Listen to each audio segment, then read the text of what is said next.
Japón jamás imaginó lo que se avecinaba. En plena guerra del Pacífico, sus barcos parecían invencibles, desplazándose con orgullo por aguas donde las flotas estadounidenses todavía dudaban en adentrarse. La Marina Imperial era un monstruo temido, y cada cañón en cubierta representaba una amenaza para cualquiera que osara desafiarla. Sin embargo, la historia demostraría que a veces la innovación surge de desespero, y que un avión aparentemente común podía transformarse en una pesadilla para los buques japoneses. Imagina por un momento el rugido de los motores sobre el océano. El cielo tiembla y, de repente, un bombardero medio, diseñado en un principio para otro tipo de misiones, aparece volando bajo, directo hacia los barcos enemigos. Lo extraño no era su tamaño ni su velocidad, sino lo que llevaba a la nariz: 8 cañones apuntando hacia adelante, como si se tratara de un dragón alado escupiendo fuego. Esa máquina era el B-25 Michi modificado, y su aparición cambiaría para siempre la percepción japonesa de la guerra aérea. Pero antes de llegar a este momento de terror para los marineros imperiales, hay que entender el escenario. Estamos en los años más intensos de la Segunda Guerra Mundial, cuando el Pacífico era un tablero gigante de estrategia, ambición y sangre. Japón había sorprendido al mundo con el ataque a Pearl Harbor y había extendido su dominio sobre islas, rutas marítimas y territorios clave. Su flota no solo controlaba las aguas, también imponía un miedo constante. Para los estadounidenses, la situación exigía creatividad, porque enfrentarse directamente a la marina japonesa en su punto más fuerte era casi un suicidio. Y aquí surge el dilema. ¿Cómo podía un país que había recibido un golpe tan duro en Pearl Harbor encontrar un modo de resistir y contraatacar? Estados Unidos tenía aviones, tenía fábricas y tenía pilotos valientes, pero lo que no tenía en ese momento era un arma que pudiera romper la confianza japonesa en sus barcos. Necesitaban algo diferente, algo que atacara en donde menos se lo esperaran. El B-25, en su versión original, no parecía la respuesta. Era un bombardero medio, sí, confiable y con buena autonomía, pero estaba lejos de ser un avión de ataque naval. Su diseño no estaba pensado para enfrentarse cara a cara con buques de guerra cargados de cañones antiaéreos. Sin embargo, la guerra siempre empuja a la imaginación, y pronto algunos pilotos y comandantes vieron el potencial. Y si en lugar de bombardear desde arriba, el avión se lanzaba directo contra los barcos, disparando como si fuera un coloso aéreo armado hasta los dientes, esta idea parecía descabellada. Volar bajo, exponer al avión a la artillería naval y acercarse lo suficiente para abrir fuego con cañones frontales era, en teoría, una misión suicida. Pero había algo en la desesperación y el ingenio que motivaba a la Fuerza Aérea del Ejército de los Estados Unidos a intentarlo. La guerra no se ganaba con ideas seguras, sino con apuestas arriesgadas. Y así, en ese crisol de necesidad y locura, nació el concepto de transformar al B-25 en un cañonero volador. Lo que al principio era solo un bombardero se convertiría en una de las máquinas más temidas para los marinos japoneses. Lo sorprendente es que no se trataba de un arma secreta ni de una tecnología futurista. Era, simplemente, una modificación audaz. Poner 8 cañones en la nariz de un avión y lanzarlo contra barcos que jamás pensaron que algo así podría existir. Japón, confiado en su dominio naval, no estaba preparado para enfrentarse a esa amenaza.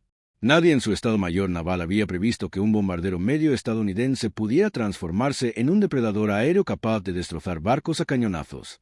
Este es el punto en el que la historia se pone realmente interesante. Cuando lo imposible se convierte en realidad y cuando la innovación inesperada cambia el rumbo de la guerra.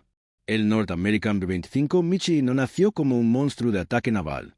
Su origen fue mucho más modesto.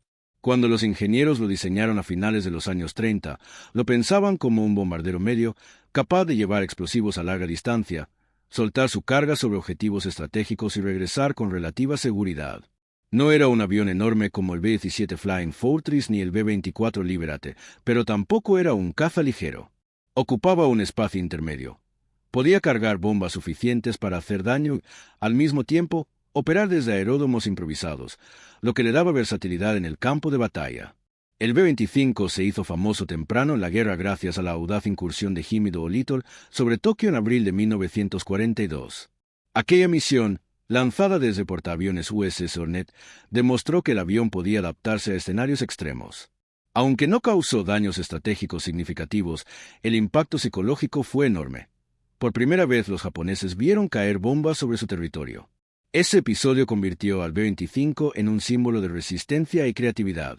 Sin embargo, lo que vendría después sería aún más impresionante. La guerra en el Pacífico exigía nuevas tácticas. Los barcos japoneses patrullaban con confianza, y los ataques convencionales con bombas no siempre lograban hundirlos. A menudo, las bombas caían cerca, levantaban columnas de agua, dañaban cubiertas o estructuras, pero no terminaban de eliminar al objetivo. Los comandantes estadounidenses necesitaban algo más directo, algo que hiciera sentir a los marineros japoneses que estaban bajo fuego constante y letal. Fue entonces cuando surgió la idea que cambiaría el destino del B-25. En lugar de limitarlo a su papel de bombardero, alguien propuso: ¿y si lo convertimos en un cañonero volador?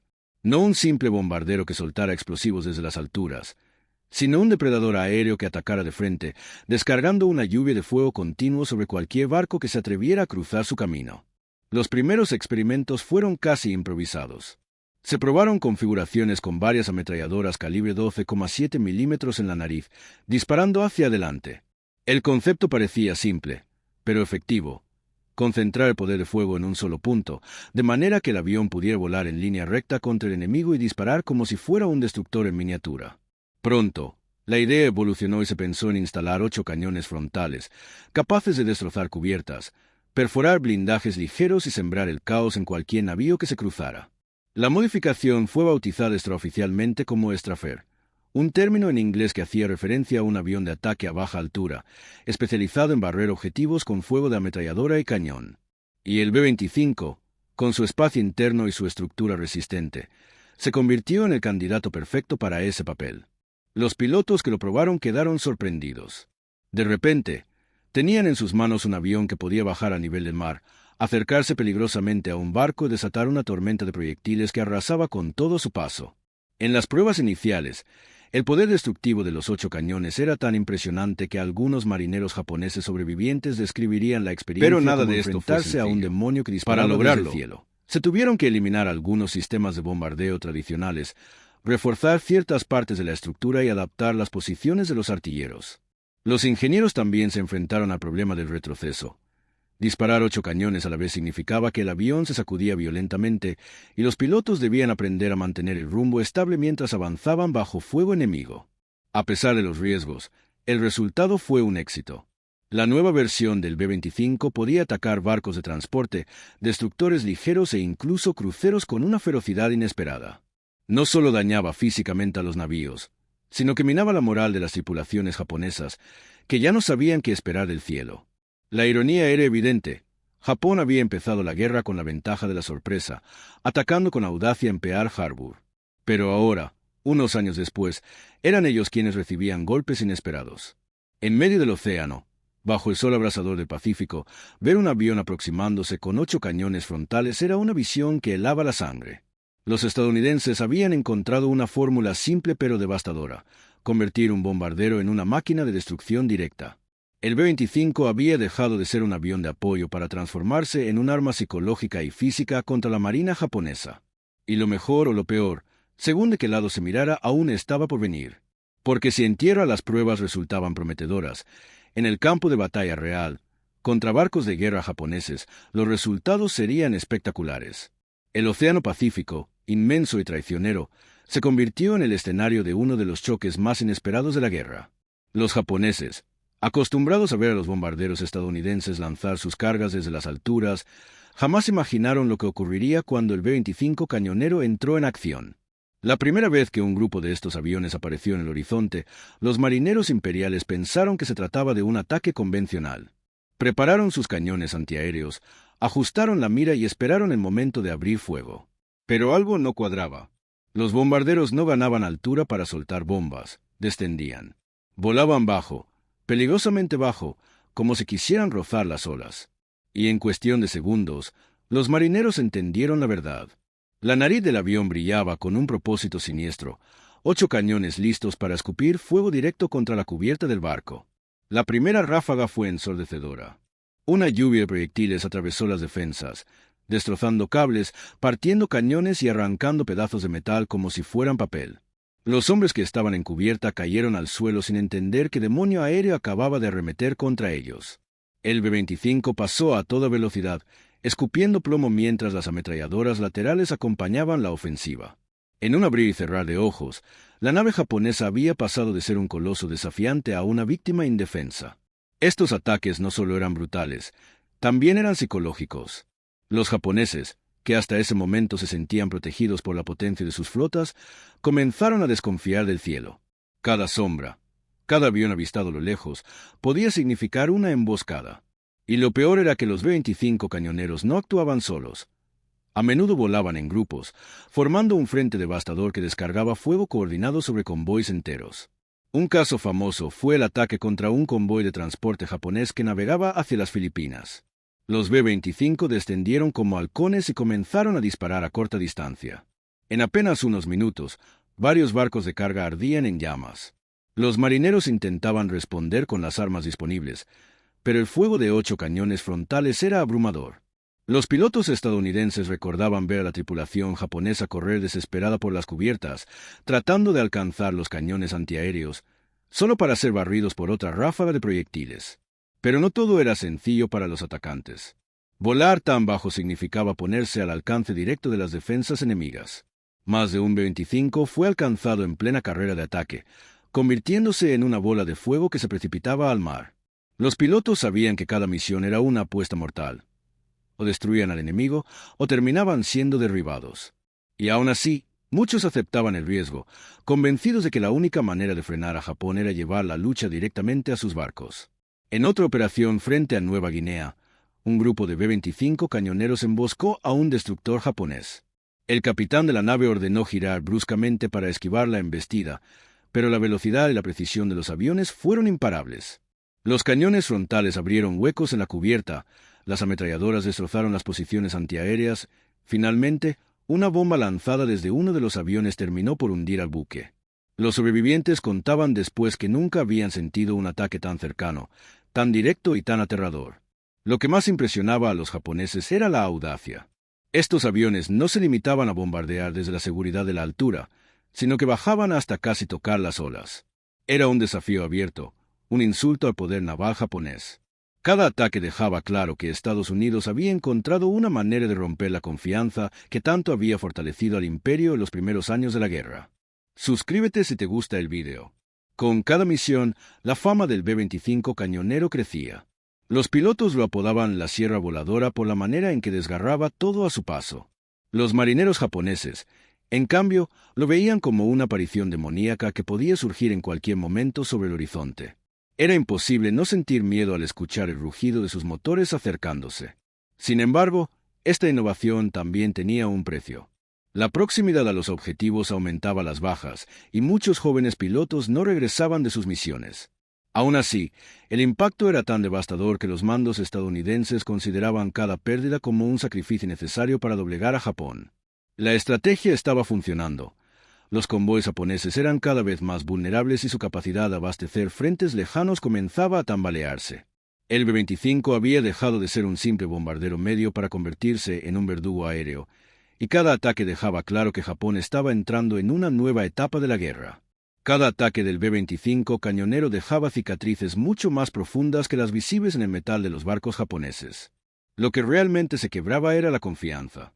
Durante años, la Marina Imperial había sido considerada la columna vertebral del poder de Japón en el Pacífico.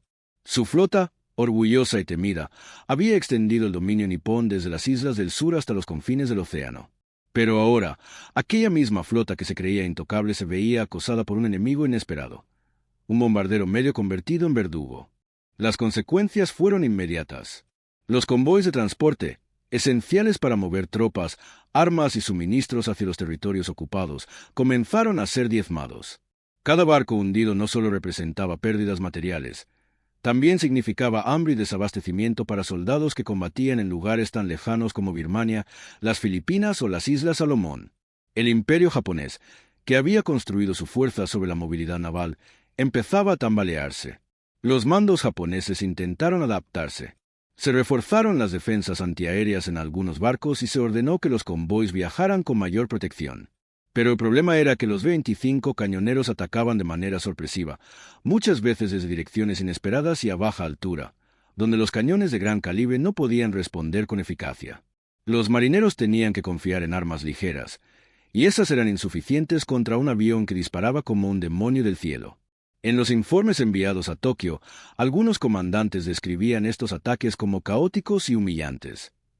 No era solo el daño físico, era la sensación de impotencia. Los barcos que antes navegaban con seguridad ahora tenían que moverse con miedo constante, vigilando el horizonte y esperando lo peor. Era un desgaste psicológico que se extendía rápidamente. Mientras tanto, en el lado estadounidense, la moral subía. Los pilotos de los B-25 sabían que estaban escribiendo una nueva página en la guerra aérea.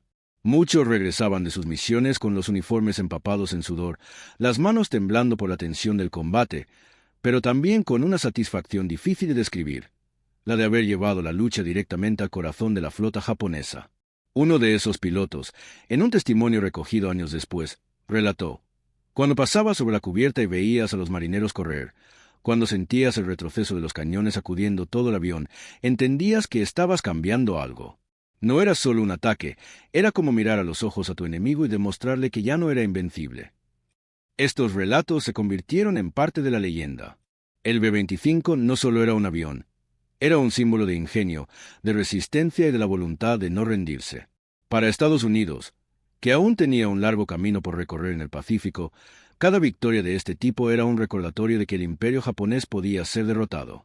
La presión comenzó a sentirse en todos los frentes. Los japoneses tenían que destinar más recursos a proteger sus rutas marítimas, debilitando así otros sectores. Los aviones de caza que antes podían dedicarse a misiones ofensivas tuvieron que ser reasignados a labores de escolta y aún así no lograban cubrir todas las zonas amenazadas. El poderío que parecía inquebrantable en 1941 comenzaba a resquebrajarse en 1943 y 1944. Y lo más duro para Japón era aceptar que la amenaza venía de un avión que, en principio, no había sido diseñado para esa tarea. El B-25 era una prueba viviente de que la guerra premia a quienes se atreven a innovar. Lo que para unos era una improvisación arriesgada, para otros se convirtió en un arma decisiva. Pero la historia del B-25 cañonero no termina solo en los daños materiales. Su legado estaba también en el mensaje que transmitía: que ningún barco, por grande que fuera, estaba a salvo del ataque aéreo. Que el mar, antes un escudo para Japón, podía transformarse en una trampa mortal. Con el paso de los meses, quedó claro que el B-25 cañonero había marcado un antes y un después. Japón, que al inicio de la guerra había sembrado el miedo con su ataque en Pearl Harbor y su dominio naval, ahora era el que vivía en alerta constante.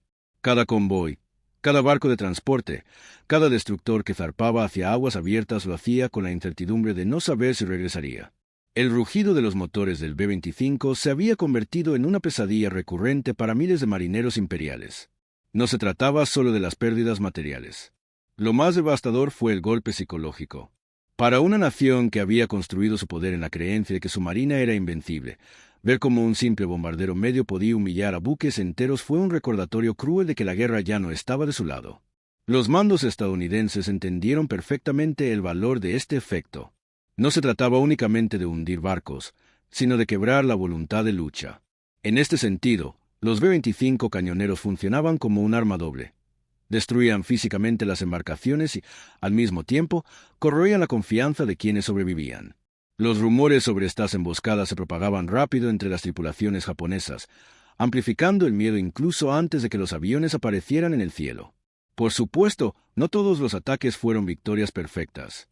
Muchos pilotos no regresaron de sus misiones, derribados por el fuego enemigo o víctimas de la peligrosa maniobra de volar a baja altura.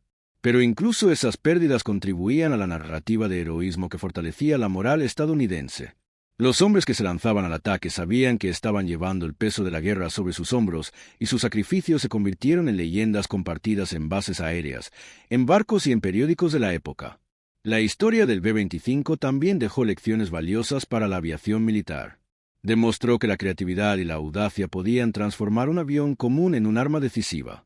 El concepto de concentrar un enorme poder de fuego frontal sería retomado en otros modelos y en nuevas generaciones de aviones de ataque. La innovación no siempre necesita de tecnología futurista. A veces basta con una idea arriesgada aplicada con determinación. Japón nunca esperó que la nariz de 8 cañones de un 25 pudiera destrozar sus barcos.